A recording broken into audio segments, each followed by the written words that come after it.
Buenas tardes, bienvenidos a esta actividad académica en hepatología clínica. Es nuestra tercera actividad desde que empezó esto de la pandemia. Hoy queremos hablar con ustedes de un tema que es muy importante y que está subdiagnosticado y es poco reconocido por la comunidad médica en general, y es el carcinoma hepatocelular. No sé si sabían que el carcinoma hepatocelular es responsable de más o menos 700.000 muertes al año, con una letalidad que supera el 85%. Especialmente es una enfermedad que se diagnostica tardíamente, lo que limita el acceso a terapias curativas. Esta charla de hoy, esta conferencia, es una invitación a reconocer los factores de riesgo asociados al carcinoma hepatocelular, invitarlos a tamizar para así mejorar los desenlaces de los pacientes con carcinoma hepatocelular. Hoy me acompaña el doctor Sebastián Díaz, médico internista y especialista en hepatología clínica, y pues yo, Diana Marcela Escobar, especialista en medicina interna y hepatología clínica. Vamos a hacer una conferencia inicialmente y después habrá un chat disponible para sus preguntas. Al final de la charla vamos a responder a las preguntas, y las que no se puedan contestar en este espacio se les contestarán vía mail. También va a estar disponible esta charla en el canal de YouTube de la Fundación Valle de Lili para que la vuelvan y la vean, la repasen y la compartan con las personas que crean que puedan estar interesadas. Muchísimas gracias por su asistencia a estas actividades, y vamos a dar inicio con la charla.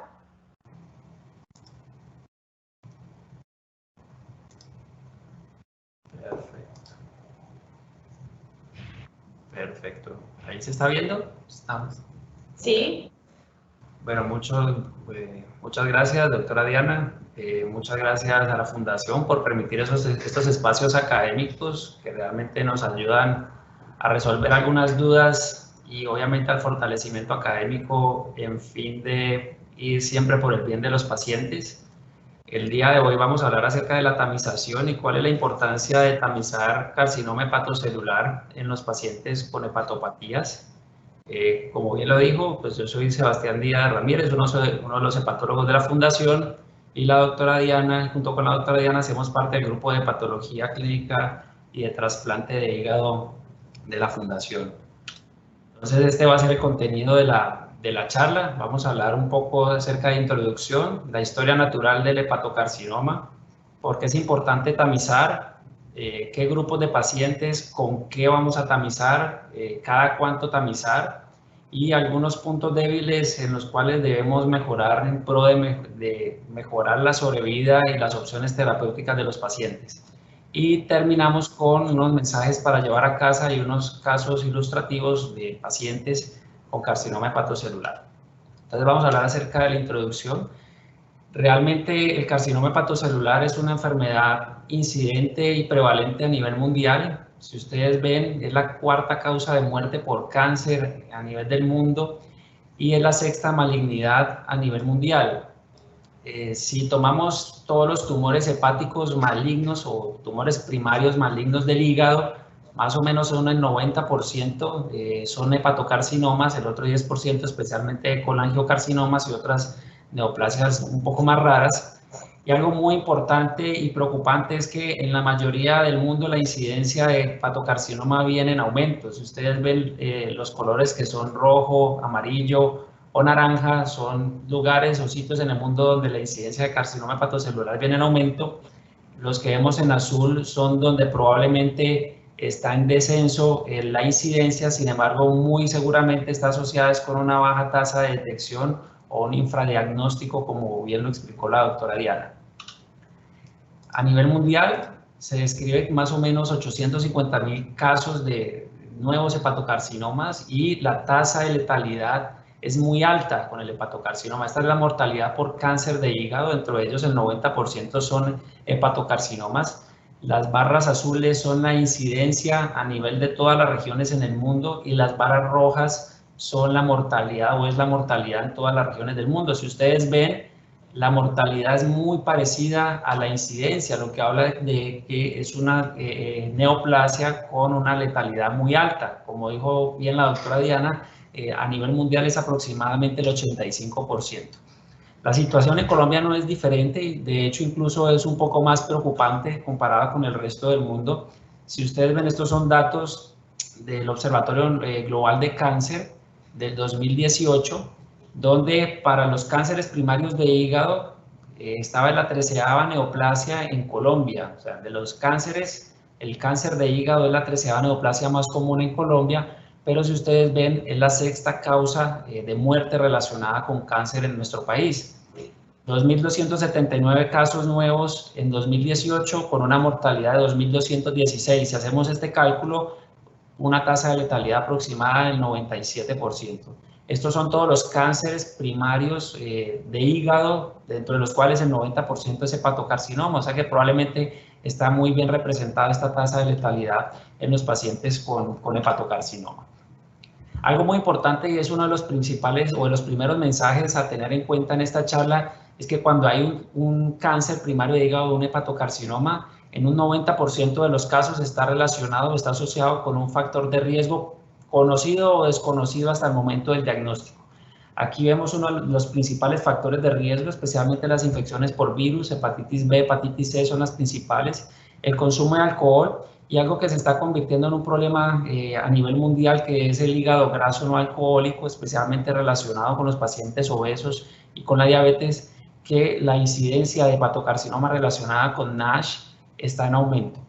Si tomamos la población a nivel mundial, ustedes ven que aquí la distribución en cuanto a etiologías de las hepatopatías primarias relacionadas con el hepatocarcinoma o con el desarrollo de hepatocarcinoma es muy variable, difiere dependiendo de la región del mundo en la que estemos hablando.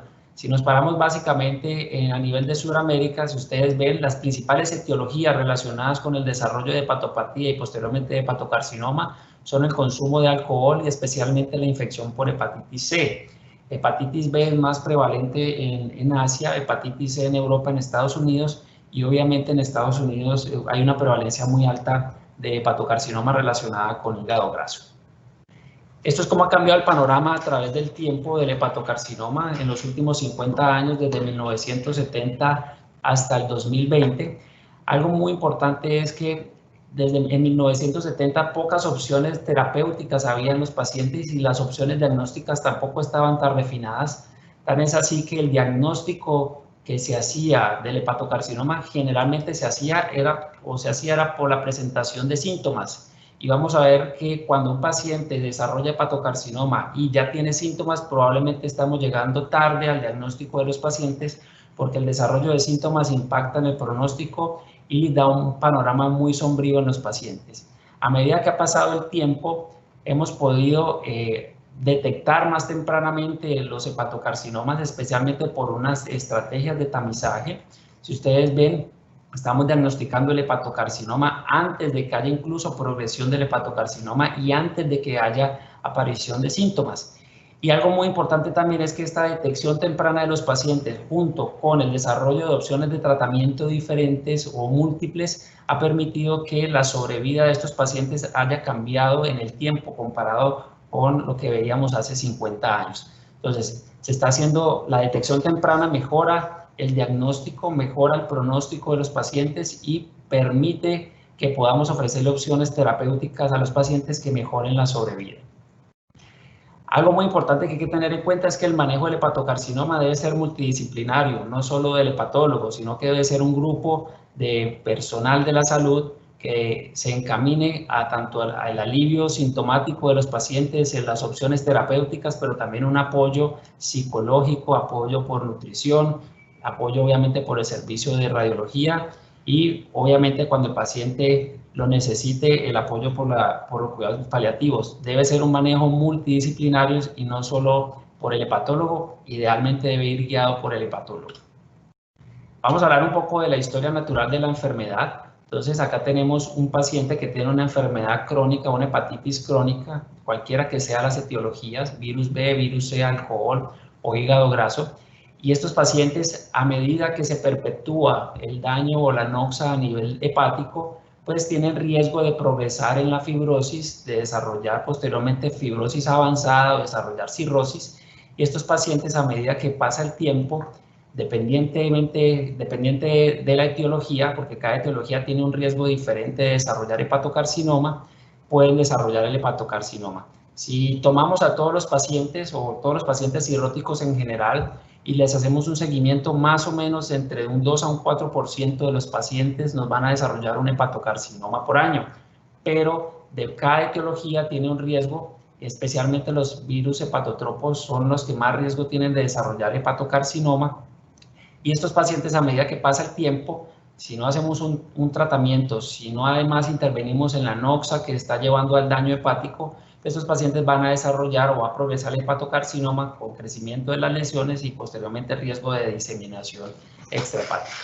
Esta es la historia natural. Sabemos que más o menos de todos los pacientes con hepatocarcinoma, entre un 80 y un 90% de los pacientes se desarrollan sobre hígado cirrótico. Más o menos entre un 10 a un 15% de los hepatocarcinomas se desarrollan sobre hígados no cirróticos, pero básicamente tienen algo parecido, y es que a medida que pasa el tiempo y que se van perpetuando las noxas a nivel hepático, se van acumulando una serie de alteraciones mutacionales, especialmente en el gen en el promotor de la telomerasa, y esto va a llevar en los pacientes con cirrosis a que se desarrollen nódulos displásicos, posteriormente unos nódulos displásicos de alto riesgo y posteriormente el desarrollo del hepatocarcinoma.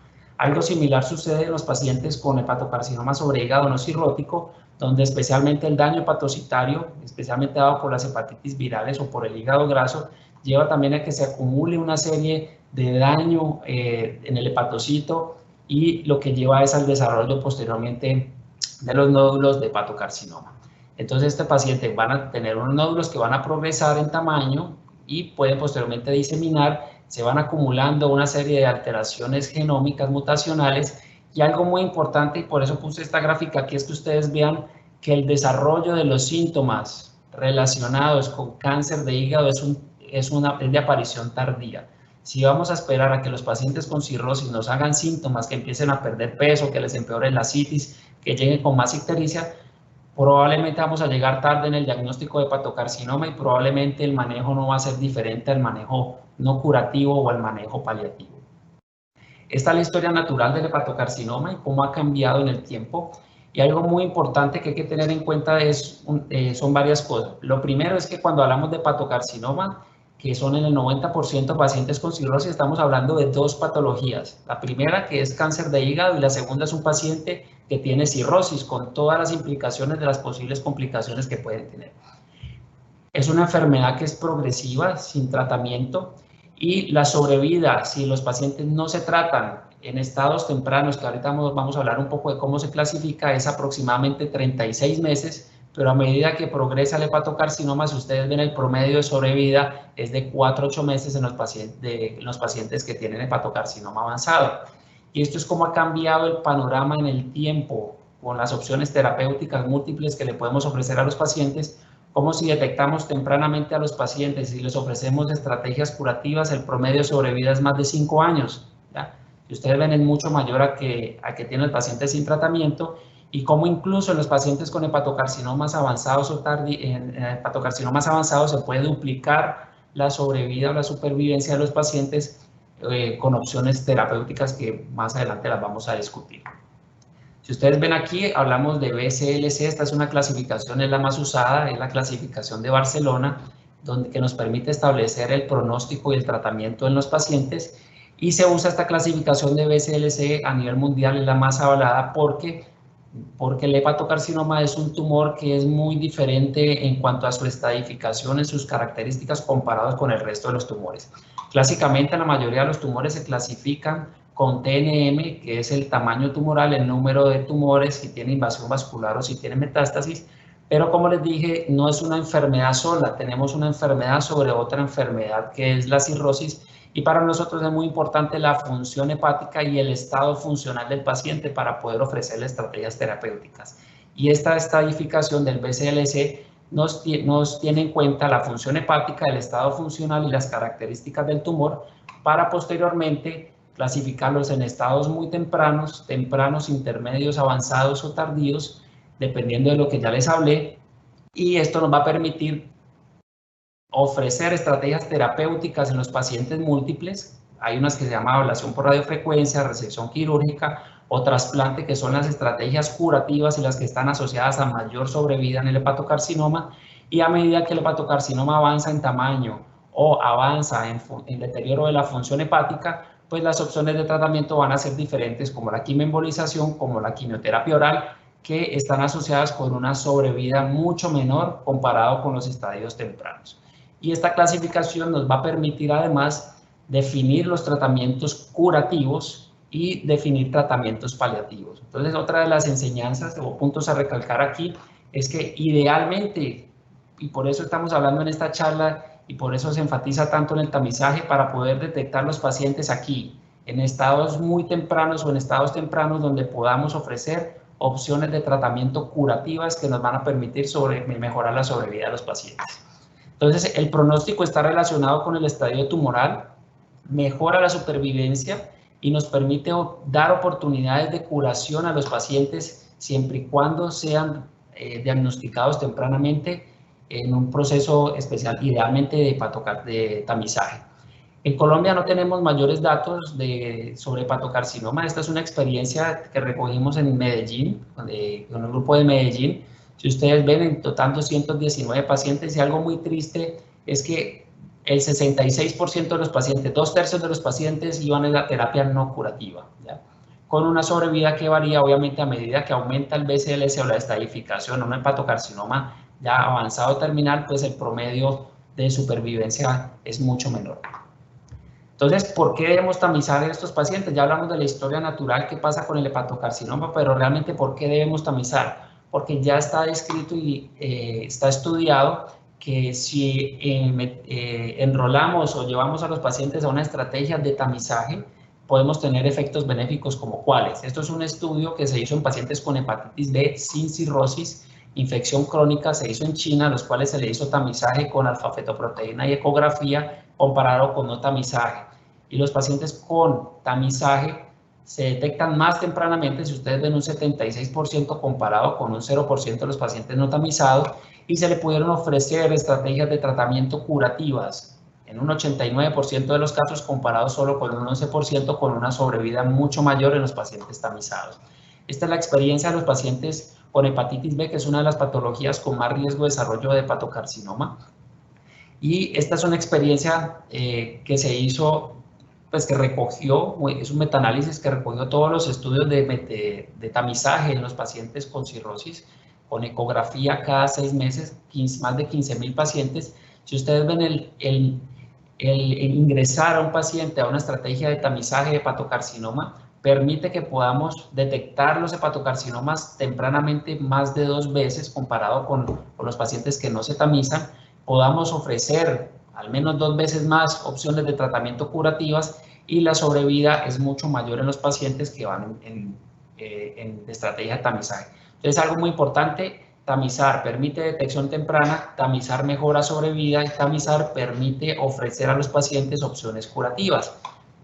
Y obviamente, cuando uno ofrece una estrategia de tamizaje o alguna intervención en los pacientes, debe balancear el riesgo versus los posibles beneficios de la estrategia. Estos son los beneficios a los cuales ya los mencioné, y básicamente pesa más los beneficios que los posibles riesgos. Realmente el riesgo psicológico o de anticipación al diagnóstico está medido y no es alto en los pacientes que van a estrategias de tamizaje. El riesgo físico de daño físico es muy bajo si sabemos utilizar adecuadamente las estrategias de diagnóstico y los medios de contraste. Biopsia en hepatocarcinomas, muy rara vez se hace diagnóstico con biopsia en los hepatocarcinomas, menos del 4% de los pacientes van a biopsia. Y el daño económico ya se ha visto que es una estrategia que realmente es costo efectiva si es bien utilizada.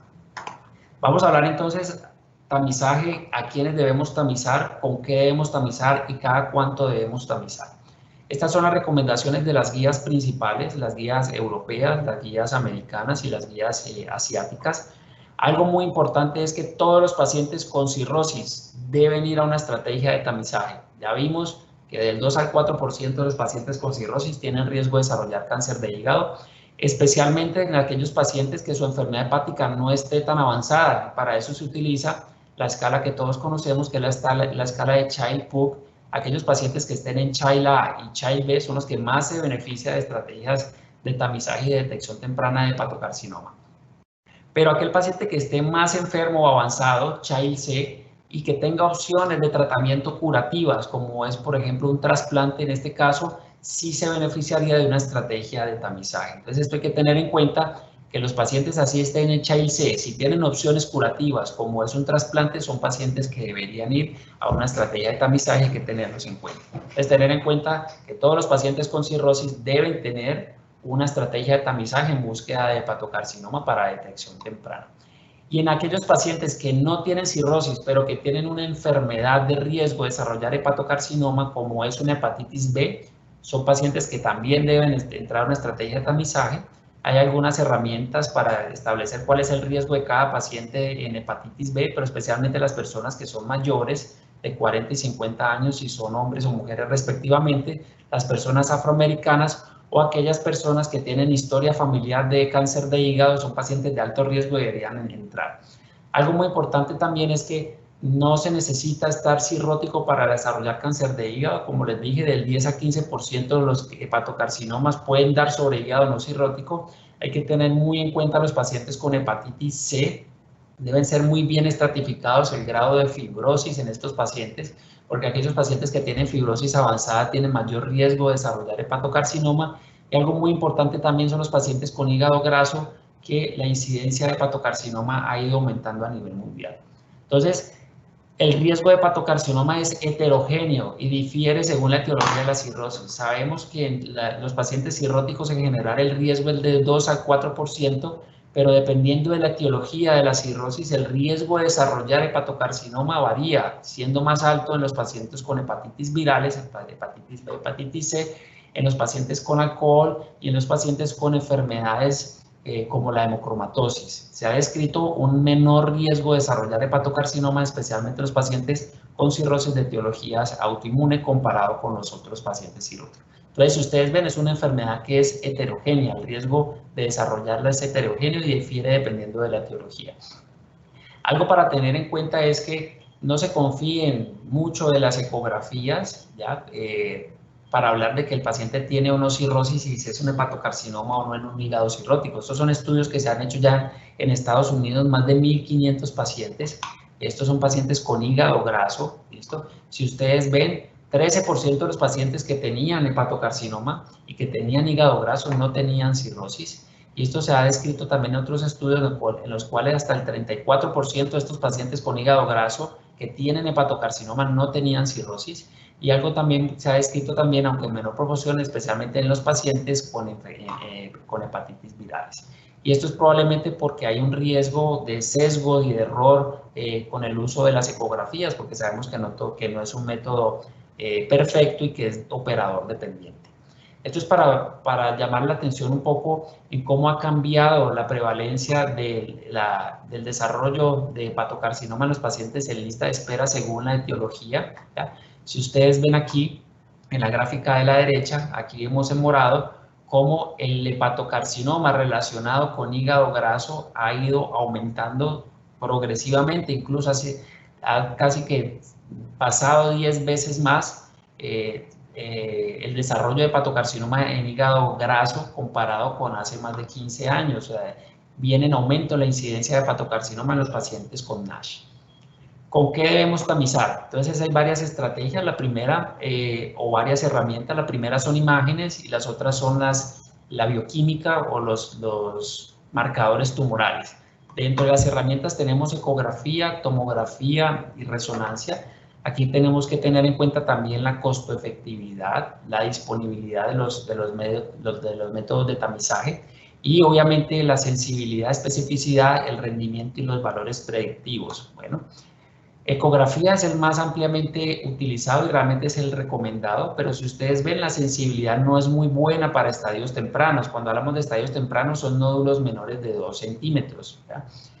Pero para cualquier estadio la sensibilidad y especificidad es mayor del 84%. A favor tiene que es costo eficiente, que está disponible y que es un método no invasivo, y en contra tiene que es operador dependiente. Se han hecho estudios entre ecografía y tomografía, ecografía semestral y tomografía anual, y el rendimiento realmente no varía mucho, pero sí el costo de la tomografía es mayor. Es un método que requiere medio de contraste y pues tiene riesgo de daño renal relacionado con el medio de contraste. Entonces la tomografía no se recomienda como tamizaje.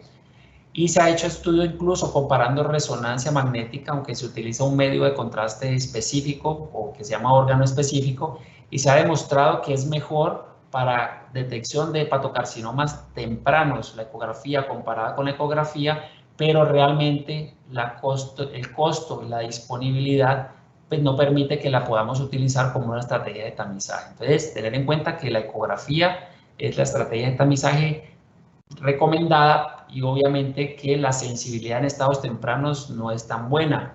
Y esto se ha demostrado incluso en estudios a nivel en Estados Unidos, en centros donde hay personas entrenadas, donde hay residentes que están formándose en radiología, donde hay médicos especialistas en ecografía hepática, y encontraron que hasta el 20% de las ecografías no son de buena calidad para detectar hepatocarcinomas, especialmente en pacientes con obesidad.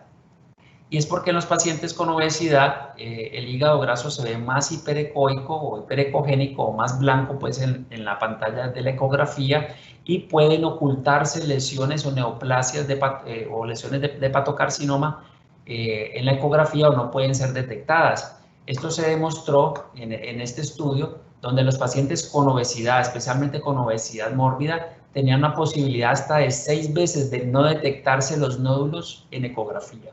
En aquellos pacientes que sean obesos o que tengan una cirrosis multinodular, no hay que confiarse o no hay que estar tan seguros de las ecografías, por lo cual siempre hay que tener la mente abierta que aunque la ecografía es un método bueno para detección, tiene algunos grupos poblacionales importantes en los cuales la detección no puede o puede que sea menor del hepatocarcinoma.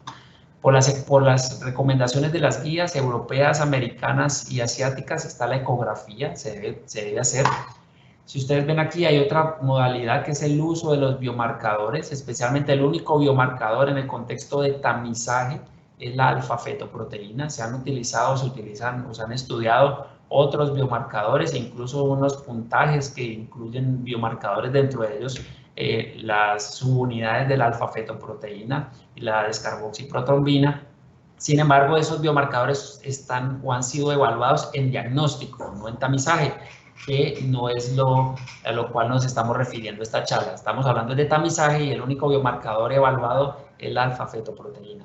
Si ustedes ven, hay controversia en cuanto a las guías, si utilizar o no alfa-fetoproteína. Las guías europeas recomiendan no usarla, las guías americanas las dejan a discreción del médico, y las guías asiáticas recomiendan utilizarla.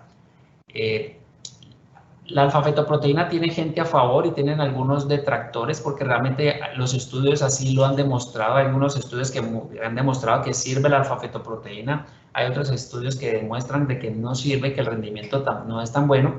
Algo que hay que tener en cuenta es que si van a utilizar alfa-fetoproteína, no la utilicen sola, porque el rendimiento sola de la alfa-fetoproteína es muy bajo. Se debería utilizar en combinación con la ecografía.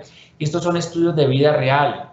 O sea, ¿qué pasa en la vida real? Porque sabemos que los estudios clínicos son estudios que son bien diseñados, con poblaciones seleccionadas, con pacientes que se les hace un adecuado seguimiento, pero en la vida real estos datos o estas condiciones cambian. Todos sabemos que somos personal de la salud, sabemos que cuando atendemos pacientes hay problemas en las autorizaciones, o hay problemas en la ecografía, o no hay sitios ideales donde hace la ecografía, o el personal de pronto no es entrenado, o de pronto el equipo en el cual están haciendo la ecografía al paciente no es de buena calidad.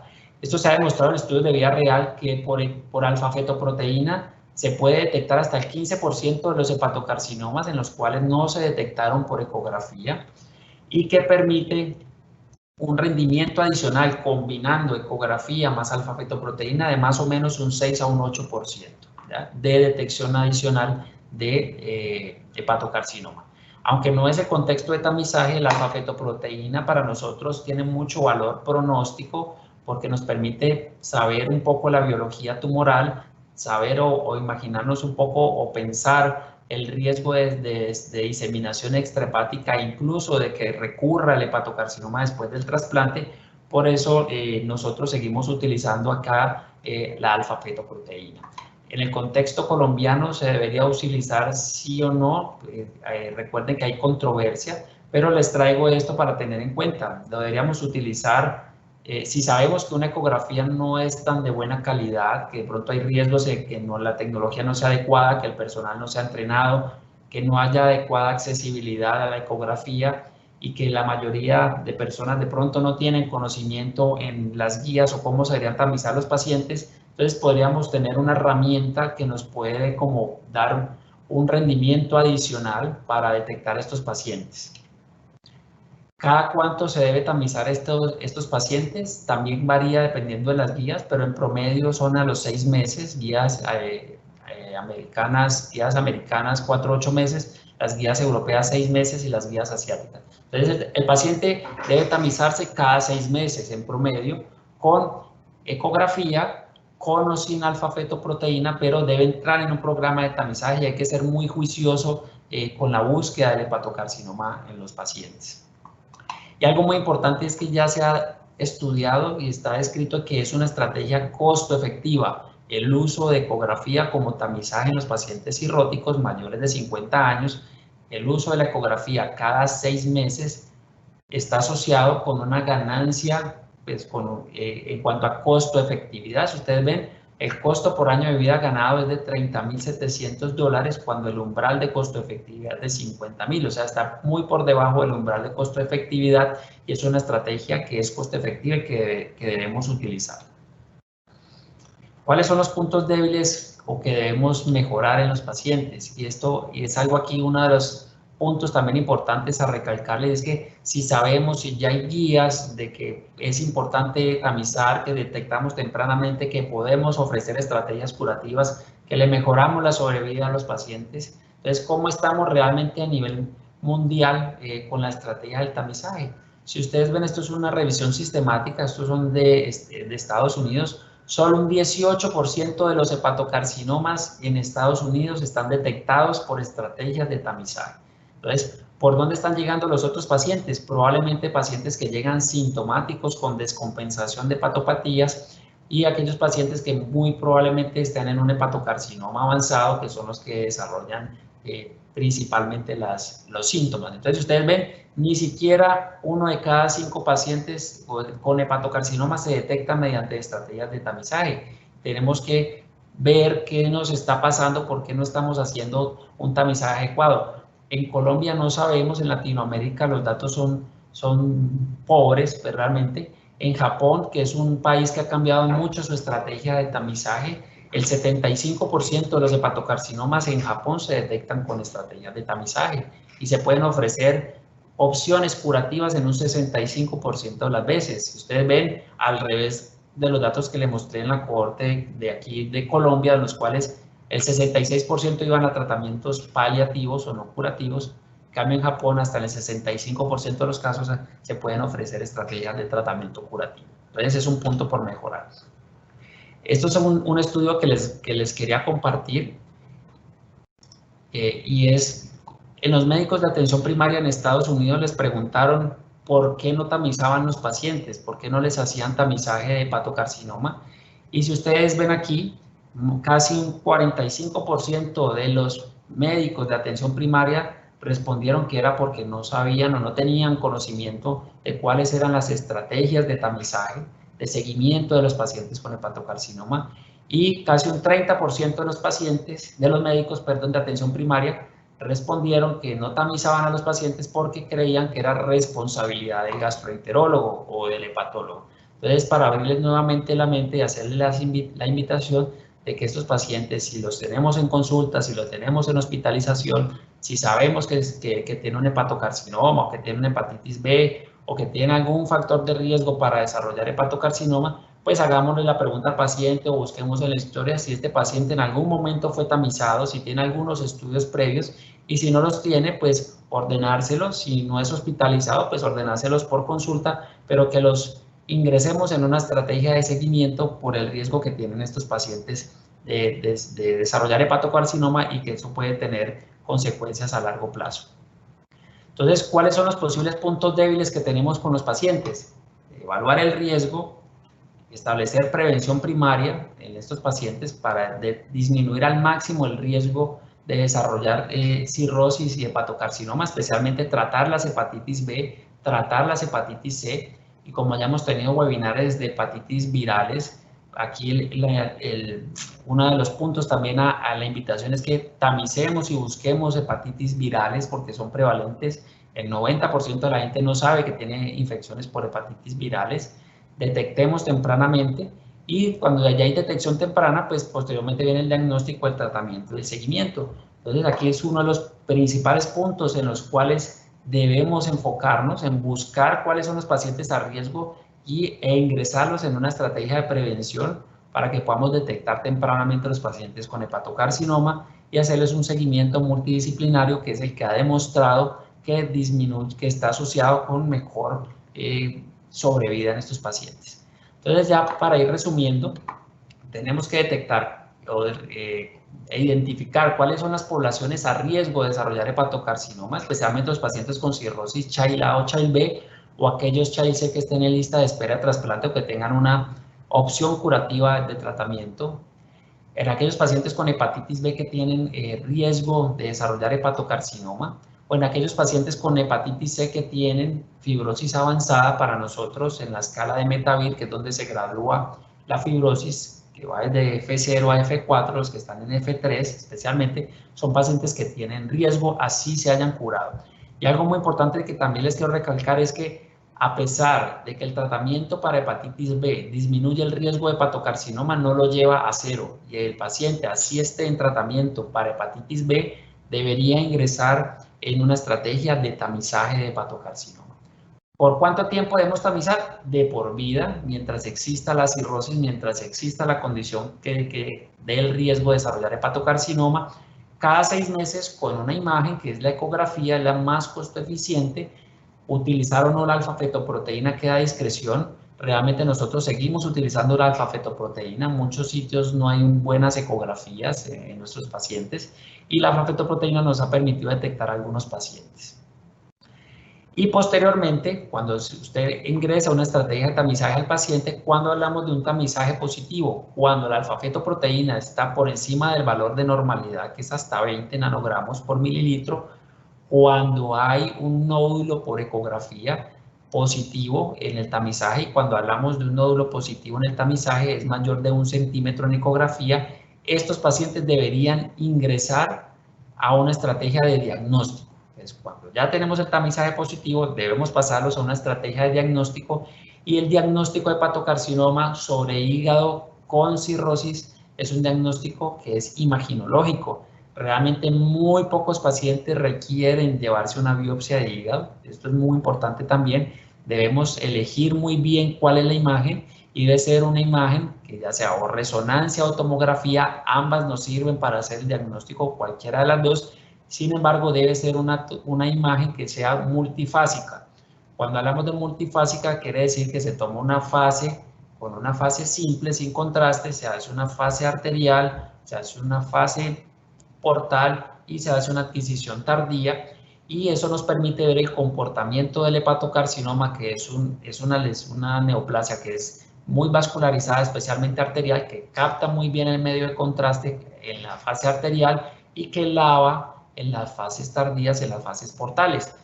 Eso nos permite clasificar la imagen, el hallazgo imaginológico del hepatocarcinoma, y existe una escala de evaluación o de clasificación de estas imágenes, que es el LIRADS, así como existe en mama el BIRADS, así como existe en tiroides el TIRADS, en hígado existe el LIRADS que va desde 1 hasta 5, siendo 4 y 5, 4 muy probable un hepatocarcinoma y 5 definitivo. Entonces, que aquel paciente que se le detecta el nódulo, se le hace la imagen, y luego de esa imagen se evalúa con la escala de LIRADS para hacer posteriormente el diagnóstico.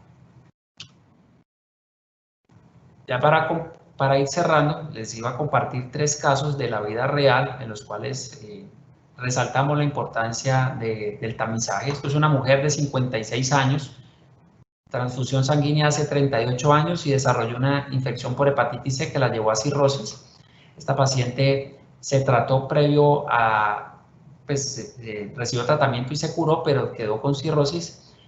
En la estrategia de tamizaje se le encontró una alfa-fetoproteína normal, 2.5, y una ecografía con un nódulo de 2 centímetros. O sea, un tamizaje positivo, un nódulo más de 1 centímetro en ecografía. A esta paciente se le realizó una resonancia de abdomen. Si ustedes ven aquí, este es el hígado. Aquí vemos una lesión que capta el medio de contraste, está en una fase arterial, capta el medio de contraste. Y se le documentó un hepatocarcinoma de 2.8 centímetros. No tenía trombosis, no tenía diseminación, fue un tamizaje positivo, se le hizo un diagnóstico de hepatocarcinoma, se estadificó a la paciente en un hepatocarcinoma temprano y esta paciente se trasplantó, se le hizo un trasplante hepático con los cuales se estima una posibilidad de supervivencia a más de 5 años de esta paciente. Este es un segundo caso, es un señor de 62 años, obeso, índice de masa corporal de 33, cirrosis por hígado graso o por NASH, asistía a sus controles regulares, estaba en una estrategia de tamizaje con una ecografía sin nódulos, pero en el seguimiento se le subió la alfa-fetoproteína a 100 nanogramos por mililitro. Entonces, este paciente estaba en tamizaje, es obeso, tenía una alfa-feto positiva con ecografía negativa, se le hizo una imagen y si ustedes ven tenía un nódulo de 6 centímetros. No se explica cómo una ecografía no encontró un nódulo de 6 centímetros, pero probablemente es un paciente obeso con índice de masa corporal elevado, no había diseminación extrahepática. Este paciente, aunque no se ha tratado todavía, está en un hepatocarcinoma que es estadio temprano y se está evaluando la posibilidad o de una resección quirúrgica por el tamaño o de un trasplante, aunque el paciente no cumpliría criterios de trasplante, pero está en una opción o en un estado temprano donde las opciones curativas se le pueden ofrecer con mejoría de la sobrevida. Y este es el último caso que le quiero compartir, es una mujer de 63 años con cirrosis por hepatitis B que no asistía a controles y llegó para hospitalizarse por ictericia y por empeoramiento de la citis.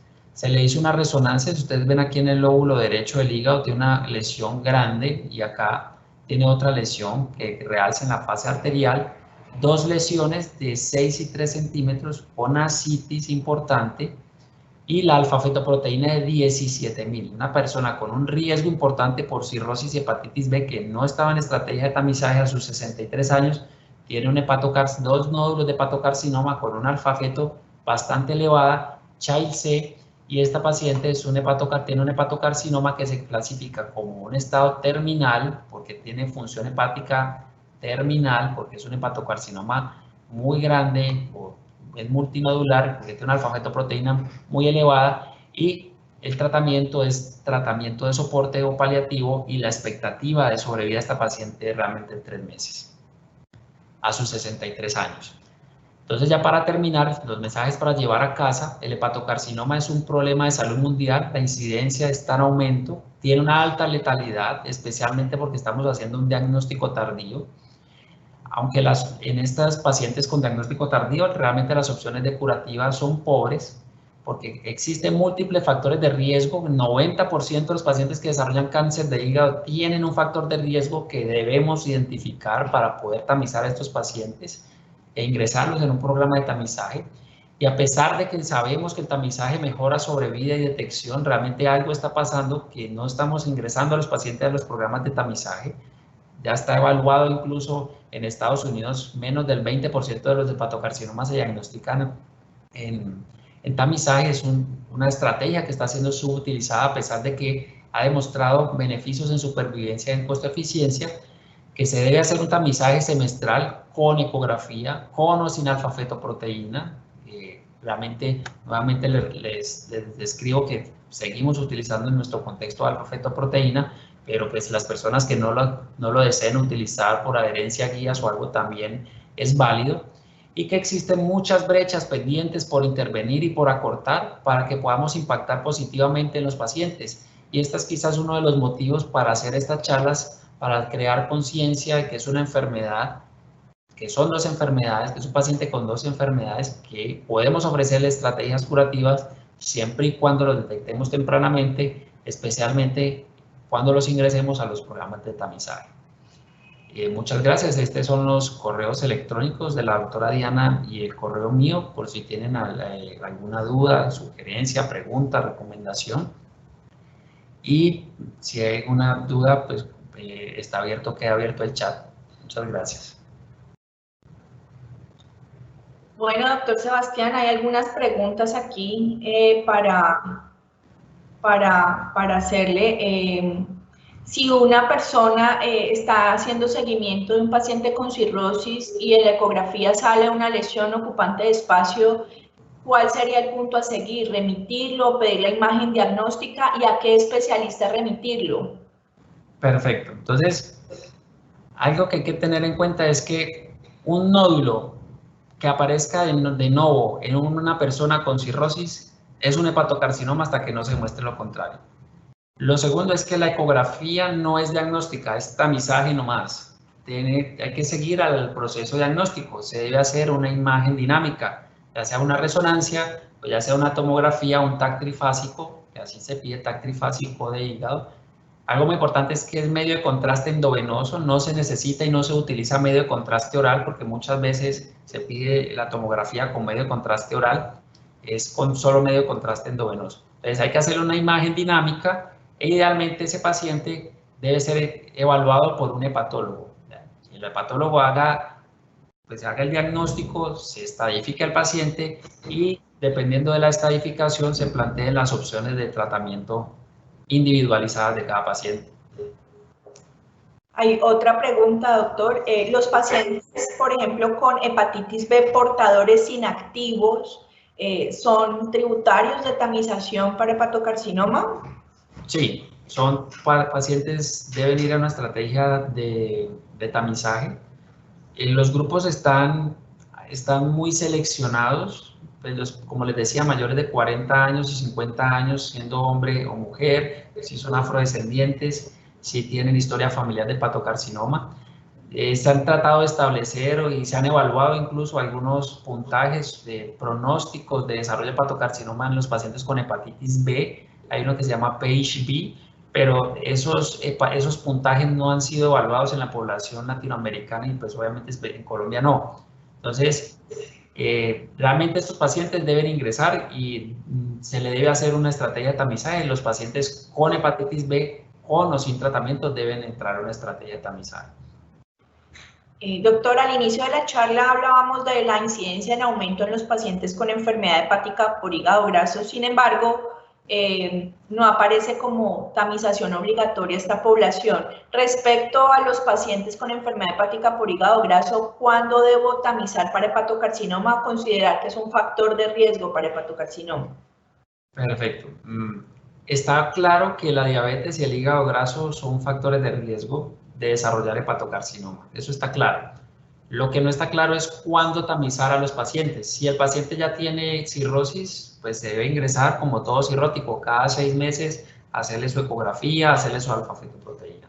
Pero se ha visto que los pacientes, a medida que aumenta la fibrosis, así no estén cirróticos o cuando estamos en fibrosis avanzada, estos pacientes tienen riesgo. Es por eso que es importante y en general cuando hablamos de todas las enfermedades hepáticas, lo primero es saber el diagnóstico, si es hígado graso, si es hepatitis B, hepatitis C, en este caso hígado graso. Lo segundo es saber en qué estamos parados o en dónde estamos parados y es en cuanto al riesgo de fibrosis. Por eso hay estrategias para evaluar la fibrosis en pacientes con hígado graso. Hay unas herramientas online, cuando hablamos del webinar de hígado graso, hay unas herramientas que se utilizan, está el FibroScan, está la elastosonografía, está la evaluación de fibrosis por resonancia, que es la elastoresonancia. Entonces, en aquellos pacientes que tienen fibrosis avanzada son los de mayor riesgo, pero a nivel mundial no está claro y todavía no hay recomendaciones en cuanto cada cuánto se debería tamizar un paciente con hígado graso sin cirrosis. Eso no está claro. Lo que está claro es que tienen riesgo, pero no está claro cada cuánto se debe hacer. Se recomienda en pacientes con hígado graso por guías, ellos deben tener, si tienen riesgo, por lo menos una ecografía cada 2 o 3 años. Pero para tamizaje de hepatocarcinoma las cosas no están claras, solo está claro en pacientes con cirrosis.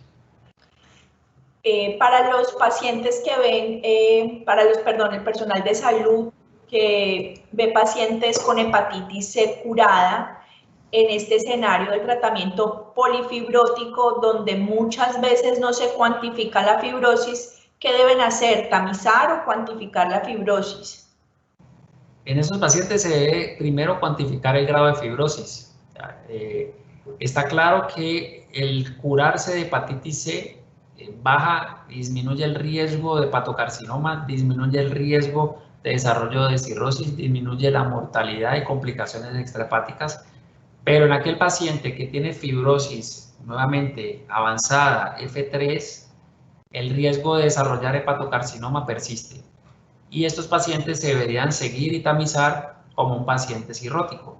Es de aquí la importancia, nuevamente, de no solo saber qué enfermedad tiene el paciente, sino en qué grado de fibrosis y en dónde estamos parados en la estadificación de la enfermedad hepática del paciente, porque esto nos va a permitir establecer una ruta o una hoja de ruta de seguimiento de los pacientes. Para los pacientes con hepatitis B que tienen mutación del precore, ¿cuál es el riesgo de hepatocarcinoma? Preguntan.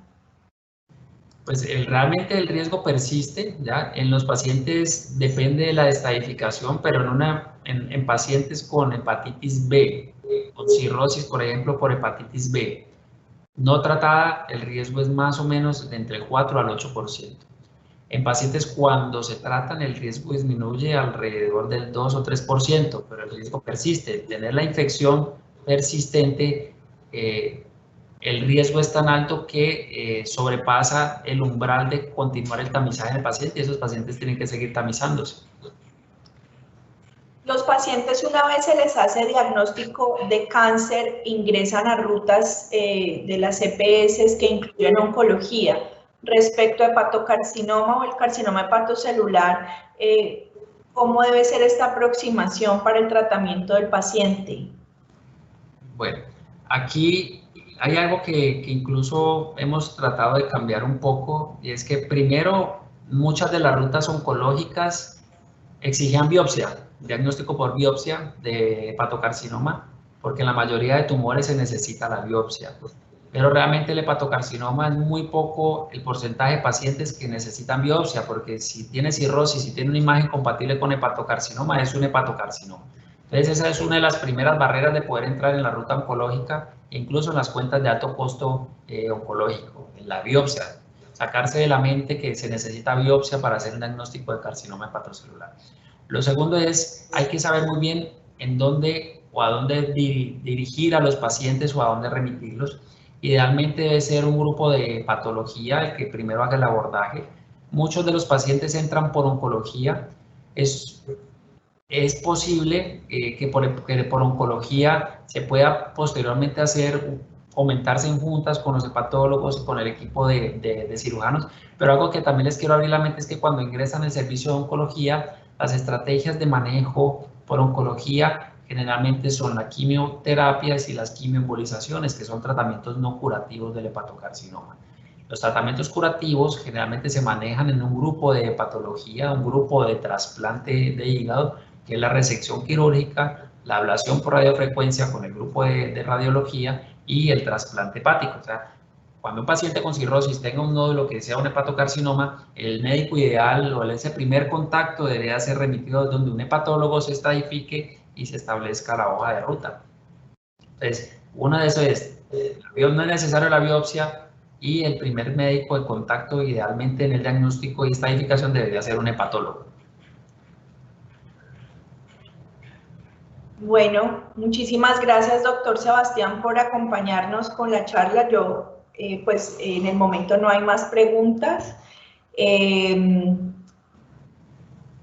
Quiero recordarles que esta charla va a estar disponible en el canal de YouTube de la Fundación Valle de Lili para que ustedes la repasen y vuelvan a ver cualquier parte de la bibliografía o cualquier comentario, compartirlo. Muchísimas gracias por su asistencia. Aquí veo que hay gente de Magdalena, hay están en Medellín también, en Palmira, nos están acompañando. Muchas gracias por hacer parte de estas actividades académicas y esperamos que empiecen a tamizar hepatocarcinoma y hagamos la tarea de diagnosticar tempranamente esta enfermedad para poder ofrecerles terapias curativas a los pacientes. Doctor Sebastián, no sé si Sebastián. Realmente muchas gracias a todos por la asistencia. A esta hora es difícil en un día laboral, pero realmente son oportunidades en las cuales podamos compartir como colegas, nutrirnos académicamente y buscar mejores resultados de nuestros pacientes. Por acá en la clínica el servicio de patología está siempre a la orden, allí están nuestros correos electrónicos y con mucho gusto esperamos por acá vernos nuevamente con algún otro tema. Muchas gracias.